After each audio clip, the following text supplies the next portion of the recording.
ધોરાજીમાં session court દ્વારા 4 આરોપીને 10 વર્ષની સજા ફટકારવામાં આવી છે। રાજકોટ જિલ્લાના ઉપલેટા તાલુકાના મેરવદર ગામે 23/12/2021ના સાંજના સમયે એક સંપ કરી ફરિયાદી અલ્તાફભાઈ અલીસા સરવીદીની નસીબ ઇલેક્ટ્રિક નામની દુકાનમાં જઈ ધોકા અને પાઇપ છરી વડે હુમલો કરી ઈજા પહોંચાડેલ હતી, જેને લઈને ભાયાવદર પોલીસ સ્ટેશનમાં આરોપી સામે આઈપીસી કલમ 307, 324, 326, 506(2), 455, 114 તેમજ જીપી એક્ટ 135 મુજબની કલમ મુજબ ગુનો નોંધવામાં આવ્યો હતો। તો આ સમગ્ર ઘટનાના સીસીટીવી ફૂટેજ પણ સામે આવ્યા હતા। ધોરાજી સેશન કોર્ટ દ્વારા આરોપી સાજિદ પટ્ટા, દિલાવર અનવર શાહ બુકેરા, દિલાવર કાસમભાઈ વિસળ તથા વૈકુંઠ ચંદુભાઈ ચૌહાણ રહેવાસી સાપર વેરાવળ તાલુકો કોટડા સંઘાણી ને સાપરથી મેરવદર 100 કિલોમીટર દૂર મારવાને ઈરાદે આવેલ હોય અને ગુનાને અંજામ આપેલ છે। સમગ્ર ઘટનાના સીસીટીવી ફૂટેજ પણ રજૂ થયેલ છે।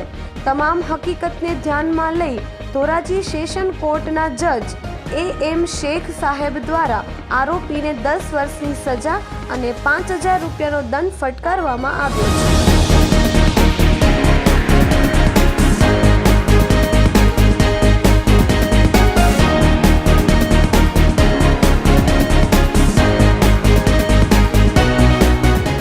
નમસ્તે, હું Kartikeya Manojbhai Parekh, Dhoraji sessions court additional public prosecutor.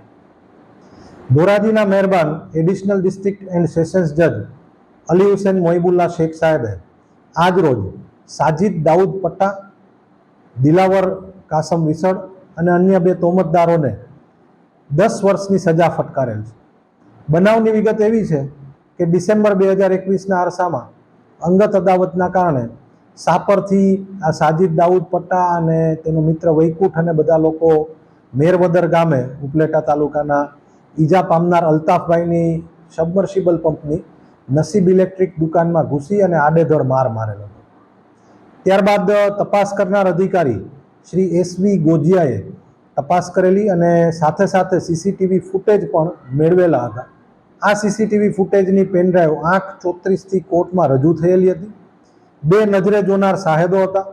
આ તમામ હકીકતને ધ્યાને લઈ અને બચાવ પક્ષ તરફથી પોતે હાજર નહોતા અને ઇન્વોલ્વમેન્ટ નહોતું એવી દલીલ કરવામાં આવેલી હતી, જ્યારે નામદાર અદાલત તરફથી વૈકુંઠભાઈ કે જેમણે મારામારીમાં ભાગ નહોતો ભજવેલો પરંતુ સમાન ઈરાદે શાપરથી નીકળી અને મેરવદર સુધી આવેલા આ હકીકતને પણ ધ્યાને લીધી અને તમામ આરોપીઓને 10 વર્ષની સજા અને 5,000 રૂપિયા દંડ ફટકારેલ છે।